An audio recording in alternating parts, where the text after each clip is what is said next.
Ils sont tous venus la voir, l'éolienne la plus puissante actuellement sur le marché mondial. Les élus et même le PDG de Total en personne, Thierry Desmarais, ont fait le déplacement. Pour la première fois en France, le groupe Total investit dans l'éolien. Il a choisi pour ça le site de sa raffinerie des Flandres, près de Dunkerque. Retour en arrière, à Dunkerque justement, il y a 12 ans, dans le pays, personne ne misait alors sur l'éolien, c'est presque un tabou. La région et l'Europe financent pourtant cette machine à Malo, la première en France. Impressionnant, hein?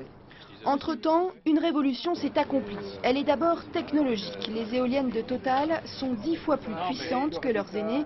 Elles ont été fabriquées en Allemagne et au Danemark, deux pays qui ont misé sur l'éolien bien avant la France. On commence à arriver à un moment où on peut avoir des projets d'assez grande taille qui commencent à avoir une bonne compétitivité. Donc je crois que c'était pour nous le bon moment. Compétitivité, car cette révolution est aussi économique. En France, l'électricité éolienne est obligatoirement rachetée par EDF et c'est le gouvernement qui fixe les tarifs. Depuis 2 ans, il est passé à 8 centimes d'euros le kilowattheure, c'est 2 fois le prix du nucléaire. C'est rentable pour attirer les investisseurs. On n'est pas là pour faire des choses qui perdent de l'argent, on est là pour en gagner justement. Et pour ça, il faut bien que les groupes gagnent de l'argent, sinon ce serait stupide.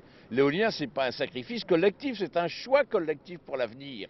Voici à quoi ressemble le paysage aujourd'hui. 31 éoliennes, principalement réparties sur les côtes. 3 sites importants, Dunkerque, Le Portel et Houidan. Mais on le sait, 300 projets sont dans les cartons. Ils concernent surtout le Pas-de-Calais et l'intérieur des terres.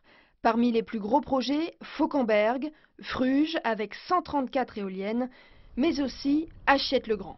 Ici, vous êtes dans un secteur où on va avoir 5 éoliennes. C'est dans cette commune de 1000 habitants que nous avons rencontré Michel Ficheux. Maire depuis 36 ans, agriculteur, il a accepté de louer ses propres terres à un promoteur pour installer 6 éoliennes. Vous savez, quand on vous fait un pont d'or, il n'y a aucune raison à refuser un pont d'or. Moi, j'ai jamais vu personne refuser un pourboire. Alors combien, ce pont d'or, c'est combien d'argent qu'on vous a proposé? On ne m'a rien proposé du tout, c'est tout était à discuter. À titre privé, Michel Ficheux toucherait 10 000 euros par an et par éolienne pour la location de son terrain. La même somme reviendrait à sa commune au titre de la taxe professionnelle. Mais ces arguments n'ont pas convaincu Céline. Elle a emménagé ici il y a 3 ans. Les éoliennes ne seront qu'à quelques centaines de mètres de sa maison.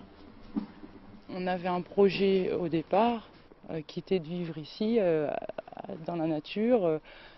C'est une sorte de rêve, si vous voulez. Donc forcément, on se retrouve, j'irai avec un grand désespoir. Une pétition a donc recueilli 300 signatures. C'est l'aspect esthétique qui effraie le plus les habitants. Ça vient perturber, entre guillemets, un paysage. Mais une perturbation peut l'être si elle n'est pas bien gérée. Si elle est bien gérée, si elle est bien travaillée sur l'intégration paysagère, sur le coloris, quand même, on s'équipe en développement durable. Lors d'une réunion à la salle des fêtes, les habitants d'Hachette-le-Grand interpellent le maire. Parce que je suis des deux côtés de la barrière. Mais c'est pas grave, vous pouvez donner votre point de vue en tant que maire et votre point de vue en tant que propriétaire. Je veux dire, moi ce que j'attends du maire du village, c'est qu'il nous écoute. Bon, écoutez, La discussion tourne court, c'est le préfet qui tranchera dans quelques mois. Les éoliennes en tout cas n'ont pas fini d'agiter nos campagnes.